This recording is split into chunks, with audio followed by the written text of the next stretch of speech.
الحمد لله والصلاة والسلام على رسول الله وأشهد أن لا إله إلا الله وحده لا شريك له وأشهد أن محمدا عبده ورسوله اللهم صل وسلم وبارك على سيدنا محمد النبي الأمي وآله وصحبه أما بعد.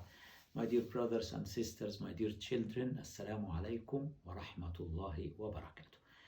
Today, inshallah, I'm going to continue the story of Prophet Ibrahim alayhi salatu wassalam from the Quran.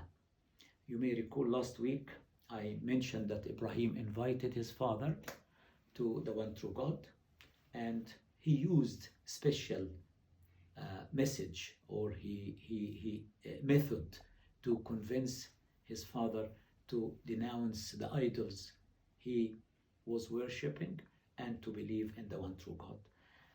And you may also recall that the people of Ibrahim used to worship heavenly bodies like stars and planets and galaxies, and they also used to worship idols which they had in the temples in his homeland.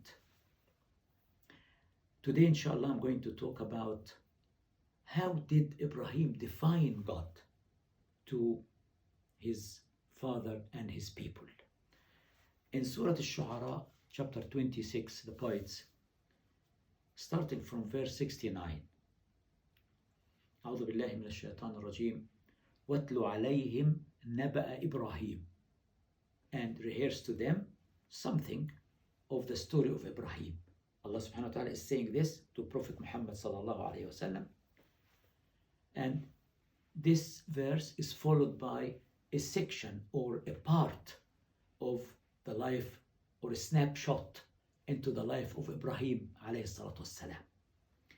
إذ قال لأبيه وقومه ما تعبدون. He asked his father and his people, what are you worshipping? What do you worship? قالوا, they responded, they answered, نعبد أصناما.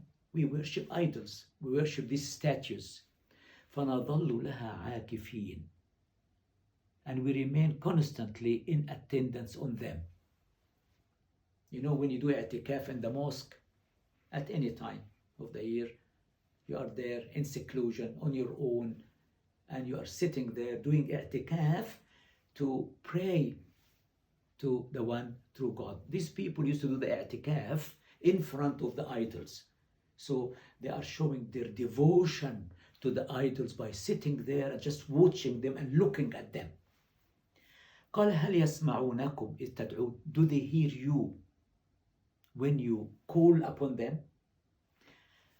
أو ينفعونكم أو يضرون. Would they benefit you? Would they cause you any harm? And the answer was very strange. قالوا بل وجدنا آباءنا كذلك يفعلون. Well, we found our ancestors, our parents and grandparents, they were doing the same. So simply, we followed their footsteps. Oh, just as simple as that. What we are doing is what our parents did in the past. قال أفرأيتم ما كنتم تعبدون. Do you then see whom you have been worshipping? أنتم وآباؤكم الأقدمون. You and your ancestors before you. فإنهم عدو لي إلا رب العالمين. They are my enemy, but not رب العالمين, the Lord and the cherisher of the worlds. It's very interesting that he said to them, your idols are my enemy. He never said you are my enemy. And this is a very interesting point in the way Ibrahim alayhi salatu wassalam was inviting people to the way of Allah. He never said to them, you are my enemy. He said, they are my enemy. The idols are my enemy, but not Rabb al-Alameen. In Surah Al-Shu'ara, chapter 26, the two words Rabb al-Alameen be repeated so many times, the theme of the chapter, Rabb al-Alameen. Now, Ibrahim ﷺ is going to define who is Rabb al-Alameen, who is the Lord and the sustainer of the worlds, of all creatures. If you ask any Muslim, who is your God? He will say, my God is Allah. Okay, it's true. but it is insufficient answer. Because even Allah in the Quran, He defined Himself. Let's look at Surah Al-Fatiha. Bismillah. Who is He? Ar-Rahman Ar-Rahim. Alhamdulillahi Rabb Al-Alamin. Who is He? Ar-Rahman Ar-Rahim. And then Maliki Yawmiddin. The king or Malik or Malik. Both are correct. The king or the owner of the day of judgment. إياك نعبد وإياك نستعين. You are the one whom we worship and you are the one from whom we seek help and guidance. Allah, for example, He defines Himself in قل هو الله أحد الله الصمد لم يلد ولم يولد ولم يكن له كفوا أحد.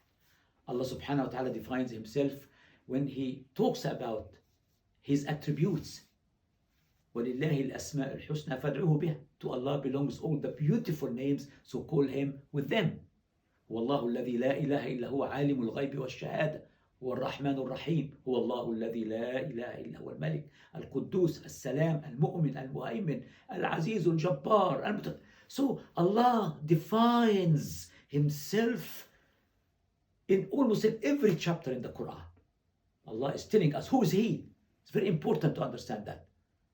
And when He spoke to Musa عليه الصلاة والسلام the first time, إنني أنا الله لا إله إلا أنا فاعبدني وأقم الصلاة لذكري. There is no God but me. So only serve me and establish regular prayers for my remembrance. Okay, so we need to define, to know Allah. Here we talk about Rabb al-Alamin. Rabb, you see, the word Rabb, the Lord, the sustainer. You can call yourself the landlord, house of lords. But there is a big difference between Rabb and Ilah. Here Ibrahim ﷺ is going to define Rabb al-Alamin. Who is He? To Ibrahim, now he is explaining this to his father and his people. Who is He? الذي خلقني فهو يهدين. He talks about the Creator here. The Creator, the one who created me, خلقني فهو يهدين. And the one who provides guidance. It's not a matter of just creation, it's also providing guidance, showing me or giving me a set of instructions which will lead me to the right path. And if I continue to be on this right path, I will attain salvation at the end. So the end of the road is salvation. The end of the road is Jannah, inshallah. When Allah subhanahu wa ta'ala, or following the departure of Adam and Eve from the garden after they failed the test, Allah subhanahu wa ta'ala said, I'm going to send guidance. I'm going to send the guidance. And whoever will follow my guidance will prosper. And whoever will not, then unfortunately, bad luck for them. So, الذي خلقني فهو يهدين. The one who created me and the one who guides me. والذي هو يطعمني ويسقين. It is He who provides food to me and He gives me drink. And again, in the new book I'm writing, I'm analyzing actually these words in much more details. When you talk about food, Allah commands us. It's a command in the Quran. فَلْيَنْظُرُ الْإِنسَانُ إِلَى طَعَامِهِ. Let man look at his own food. You're sitting at your dining table, having breakfast, and you have milk, and you have honey, and maybe you have some grapes, and you might have some dates, and you have cheese, and whatever. Reflect on this food which is available in front of you. Where did it come from? How did it originate? Who planted it? Who allowed it to grow up to this limit? And so on. So والذي هو يطعمني هو يطعمني ويسقين. So it's Allah who's giving me food. Allah is the one who's feeding me. Subhanallah. So it's not Iceland or Morrison or Tesco's or Sainsbury who's feeding you. No, it's Allah. ويسقين. He's the one who's giving me a drink. If you study, if you have been to school and you studied the water cycle, and you look into the Quran and you read, it is Him subhanahu wa ta'ala who sends the wind to capture all the moisture on top, on the surface of the oceans and the seas and the lakes, and then He will bring it all the way up, and He will create clouds, and He will join the clouds together, and He will drive the clouds through the sky, and then it will reach a point when He will command the clouds to rain on this part of the earth.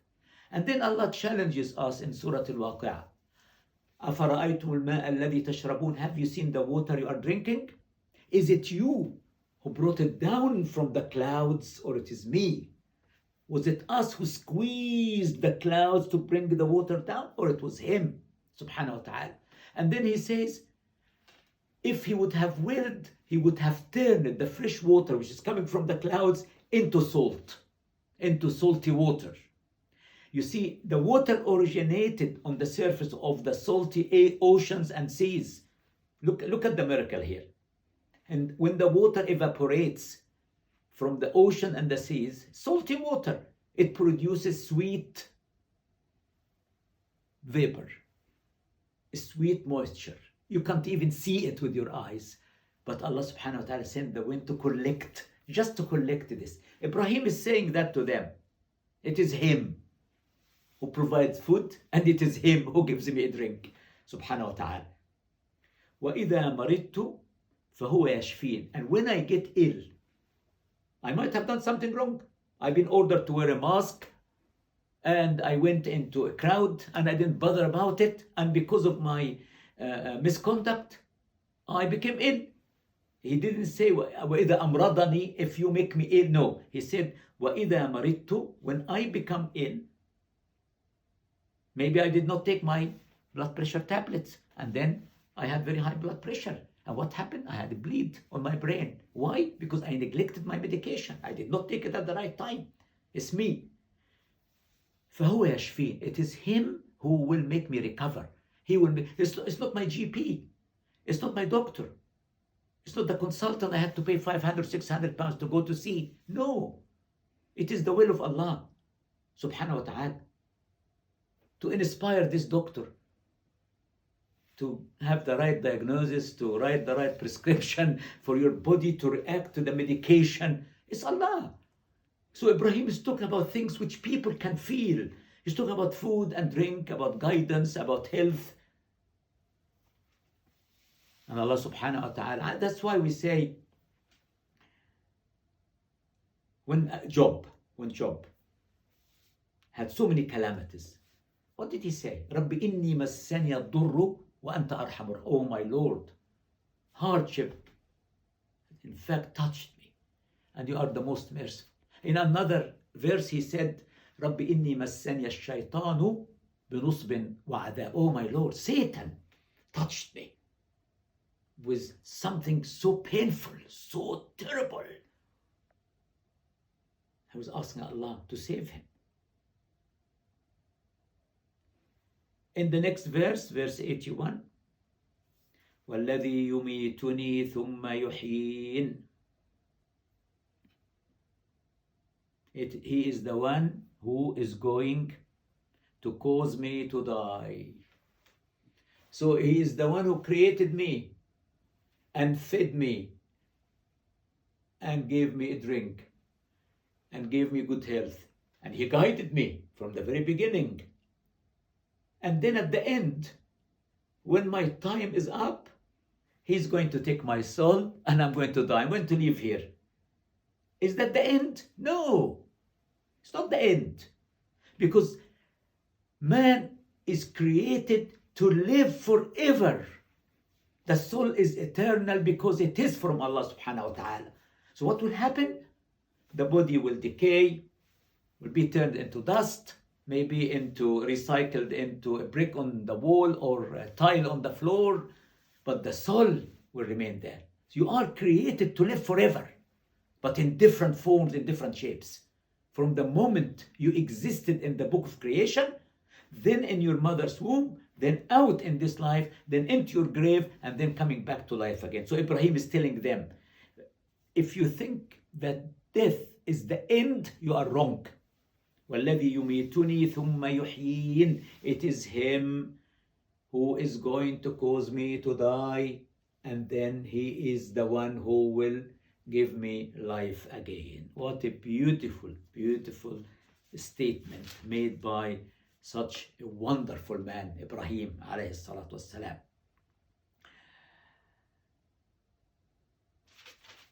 In the next verse, وَالَّذِي أَطْمَعُ أَن يَغْفِرَ لِي خَطِيئَتِي يَوْمَ الدِّينِ. This is so beautiful, so beautiful.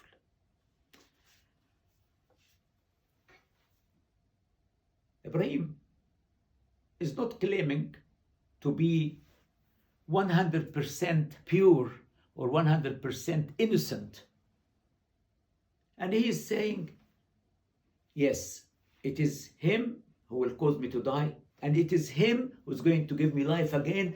And then when I will get the next life, it will be on Yawm ad-Din. Yawm ad-Din, the day of judgment, the day of accountability, the day when we will all stand in front of the one and only judge who knows everything about us.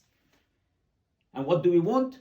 What are we asking Rabbul Alameen on that day? To forgive us, to forgive our sins. So that's what Ibrahim is saying. Atma means I hope. أن يغفر لي خطيئتي, that he will forgive my sins, my faults, anything wrong I did in this life. I hope he will forgive me all these things. Subhanallah. How did he define Rabb al-Alameen? This is so beautiful.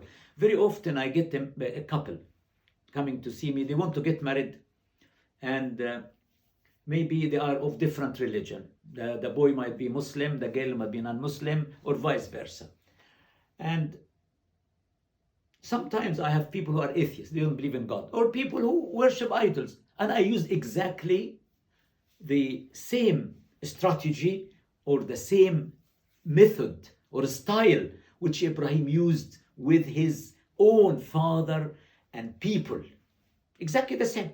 Because I have guidance here in my hands. So these people never read the Quran, they don't know about it. So what I do, alhamdulillah, I go through it with them bit by bit, tell them the story, and we answer questions. And I remember something very interesting happened to me when I was in South Korea a few years ago. I went to attend a Rotary convention in Seoul, and we went on an outing. And the guide took us, she was a Korean girl, South Korean, took us to a temple, a huge temple, full of statues of Buddha. I think there were 3 of them, huge statues. And I saw people having prayer mats and doing i'tikaf. They're going and doing sujood and doing ruku', up and down, up and down. And the girl said, if you want money, you ask the first one. If you want status, you ask this one. If you want health, you ask this one. Something like that. So I said to her, excuse me, when you ask them, do they hear you? And she burst into, honestly, I'm not joking. Excuse me, are you a Muslim? I said, yes, I'm a Muslim. I'm not a Buddhist anymore. I gave up Buddhism. I said, okay, fine. Thank you very much indeed. So this is the argument of Ibrahim alayhi salatu wassalam, the knowledge. Can they hear you? Can they see you? Can they eat the food you have offered them? Can they prevent any harm from happening to you or benefit you? Subhanallah, the Quran really a true guidance in how you should deliver the message. Now, there is an interesting footnote here, and I made a note for myself. I said, read this after verse 82. Okay, let me read it. It's footnote 3177. The things that you worship are enemies to mankind. Let me testify from my own personal experience. They are enemies to me. They can do me no good, but would lead me astray. contrast with their impotence or their power of mischief the one true God, whom I worship. He created me and all the worlds. He cherishes me and guides me. He takes care of me, and when I die, He will give me new life. He will forgive me and grant me final salvation. Will you then come to this true worship? How can you doubt after seeing the contrast of the one with the other? Is it not as the contrast between light and darkness? Beautiful, beautiful footnote. In verse 83, chapter 26, رب هب لي حكما والحقني بالصالحين. Allah, so beautiful. That's now invocation of Ibrahim. O my Lord, bestow wisdom on me and join me with the righteous. Allah, so beautiful, so beautiful.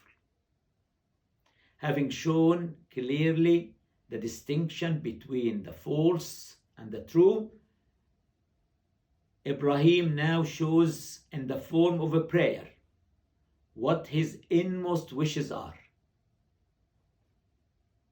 Okay, let me finish the verses and then I'll read the footnote because it may cover all the verses. وَالْحِقْنِي بِالصَّالِحِينَ. He's asking Allah to join him with the righteous. وَاجْعَلْ لِي لِسَانَ صِدْقٍ فِي الْآخِرِينَ. Grant me honorable mention on the tongue of truth among the latest generation. Do you know, every day when we read التحيات, التشهد, اللهم صل على محمد وآل محمد كما صليت على إبراهيم وعلى آل إبراهيم في العالمين إنك حميد مجيد وبارك على محمد وآل محمد كما باركت على إبراهيم وعلى آل إبراهيم في العالمين إنك حميد مجيد. So we remember him all the time. He and Muhammad عليهما الصلاة والسلام. And don't forget, all the rites of Hajj. Rites are ITS, the rituals of Hajj, are meant to commemorate the great sacrifices offered by Ibrahim, Hajar, and Ismail alayhim as-salatu was-salam. So Ibrahim is with us all the time. He's with us. Even when the Prophet ﷺ went on journey by night, went all the way up into heaven, and he saw Ibrahim ﷺ. What did Ibrahim say to him? اقرأ أمتك مني السلام. Give salam to your ummah. Give salam to your ummah. And tell them, paradise has fertile soil and sweet and fresh water. And what they can plant there for them when they come, Subhanallah, walhamdulillah, wa la ilaha illallah, wallahu akbar, wa la hawla wa la quwwata illa billahi al-ali al-azim. So Ibrahim sent the salam to us, and he told us how can we prepare our plots in the Jannah, inshallah. So when we get there, it's beautiful, full of beautiful, beautiful trees. وَاجْعَلْنِي مِنْ وَرَثَةِ جَنَّةِ النَّعِيمِ. Make me one of the inheritors of the garden of bliss. Allah. So I'm going to inherit the Jannah. Very interesting. You know, when you inherit something from your parents, you know that what's the nice thing about it? You didn't work for it. It's something came to you. You did not contribute towards it. And here, Ibrahim is using the same word, waratha. وَاجْعَلْنِي مِنْ وَرَثَةِ جَنَّةِ النَّعِيمِ. Make me one of those who will inherit the gardens of bliss. Something which will come to me.